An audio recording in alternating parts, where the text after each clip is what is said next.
Hi అందరికీ నమస్తే అండి. నా పేరు Shyamala. Welcome back to my channel. ఈరోజు వీడియోలో హెల్దీ డ్రై ఫ్రూట్ రాగి మాల్ట్ని చూపిస్తున్నానండి. రోజు ఉదయాన్నే ఈ రాగి మాల్ట్ తీసుకోవడం వల్ల పొట్టకి హాయిగా ఉండి మార్నింగ్ నుంచి ఈవినింగ్ వరకు చాలా ఫ్రెష్గా కనిపిస్తారు. అంతేకాదు చదువుకునే పిల్లలకి రోజు ఇలా చేసి ఇవ్వడం వల్ల వాళ్ళలో యాక్టివ్నెస్ పెరుగుతుంది. పిల్లలే కాదండి, పెద్దలైనా డయాబెటీస్ ఉన్న వాళ్ళైనా రోజు ఈ రాగి మాల్ట్ తీసుకోవడం వల్ల డైజెషన్ తొందరగా అయ్యి వాళ్ళకి హెల్త్ చాలా బాగుంటుందండి. ఇంకా ఈ రాగి మాల్ట్ డైట్ చేసే వాళ్ళకి కూడా బాగా యూజ్ అవుతుందండి. ఇంకా రాగి మాల్ట్ తయారీ విధానం చూసే ముందు నా ఛానల్ని కొత్తగా చూస్తున్న వారైతే తప్పకుండా సబ్స్క్రైబ్ చేసుకుని పక్కనే ఉన్న బెల్ ఐకాన్ని ఆన్లో పెట్టుకోండి. రాగి మాల్ట్ తయారు చేయడానికి 2 గంటల ముందు బాదం పప్పుని నానబెట్టుకోవాలండి. ఇది ఎండు ఖర్జూరం అయితే హాఫ్ అన్ అవర్ ముందు నానబెట్టుకుంటే సరిపోతుంది. ఇప్పుడు నానిపోయిన బాదం పప్పుకి పైనున్న పీల్ అంతా తీసేయాలి, అంటే తొక్కంతా కూడా తీసేసుకోవాలి. తొక్క తీసిన బాదం పప్పుని ఒక మిక్సీ జార్లోకి వేసుకోవాలి.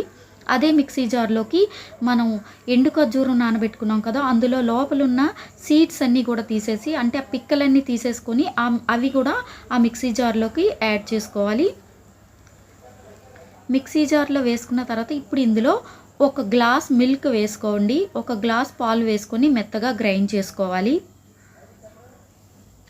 మీకు నా వీడియో నచ్చితే తప్పకుండా లైక్ చేయండి, నా ఛానల్ని సబ్స్క్రైబ్ చేసుకోండి.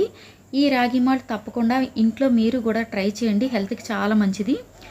ఇప్పుడు ఒక బౌల్ తీసుకొని ఒక గ్లాస్ వాటర్ వేసుకొని మరిగించుకోండి. నీళ్ళు బాగా మరిగిన తర్వాత ఇందులో చిటికెడంతా సాల్ట్ వేసుకోండి. ఈ నీళ్ళు మరిగేలోపు ఇప్పుడు రాగి పౌడర్ అయితే కలిపేసుకుందాం. ఒక బౌల్లోకి 2 స్పూన్లు రాగి పిండి వేసుకొని ఎక్కడ ఉండలు లేకుండా వాటర్ వేసుకొని కలిపేసుకోవాలి. ఈ రాగి పిండి కలపడానికి నార్మల్ వాటర్ యూజ్ చేశానండి, బాయిల్ చేసిన వాటర్ వేసుకోలేదు. ఇప్పుడు బాగా కలిపేసుకున్న దాన్ని ముందుగా మరుగుతున్న నీళ్ళల్లో వేసుకొని బాగా మిక్స్ చేసుకోవాలి.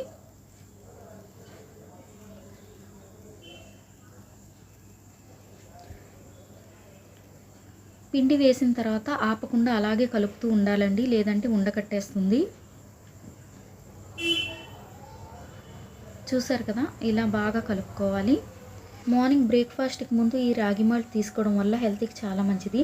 డయాబెటీస్ ఉన్న వాళ్ళైనా ఎవరైనా తీసుకోవచ్చండి, డైజెషన్ బాగా అవుతుంది, హెల్త్కి చాలా మంచిది.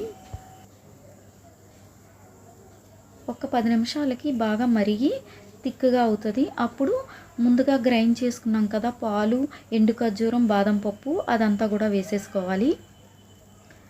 ఇదంతా వేసుకొని బాగా మిక్స్ చేసుకోవాలి. మిక్స్ చేసిన తర్వాత ఇది కూడా అలా కలుపుతూనే ఉండాలి, లేదంటే ఉండకట్టేస్తుంది. నేను ఇక్కడ స్వీట్ అంటూ ఏమీ వేయలేదు. మీకు కావాలనుకుంటే ఈ టైంలో షుగర్ కానీ బెల్లం కానీ యాడ్ చేసుకోవచ్చు. నేను హెల్తీగా చేయడానికి ఇందులో ఎటువంటి పంచదార కానీ బెల్లం కానీ వేయట్లేదు, ఎందుకంటే ఎండు ఖర్జూరం వేసాం కదా, ఆ స్వీట్నెస్ సరిపోతుంది. హెల్తీగా ఉండడానికి ఇలా చేస్తున్నాను. అంతే అండి, రాగి మాల్ట్ రెడీ అయిపోయింది. హెల్తీ డ్రై ఫ్రూట్ రాగి మాల్ట్ రెడీ అయిపోయింది. ఇప్పుడు రెడీ అయిపోయిన రాగి మాల్ట్ని ఒక గ్లాస్లోకి వేసుకొని ఇలా చిన్నవిగా కట్ చేసుకున్న బాదం పప్పు అండి, చిన్నవిగా కట్ చేసుకున్నాను. బాదం పప్పే కాదు, మీకు నచ్చిన డ్రై ఫ్రూట్స్ని సన్నంగా కట్ చేసుకొని ఇలా డెకరేట్ చేసుకోవాలి. పైన ఇలా వేసుకోవడమే, అంతే అండి, రెడీ అయిపోయింది. చాలా హెల్తీ డ్రింక్ అండి. మీకు నా వీడియో నచ్చితే తప్పకుండా లైక్ చేయండి, నా ఛానల్ని సబ్స్క్రైబ్ చేసుకోండి. Thank you for watching.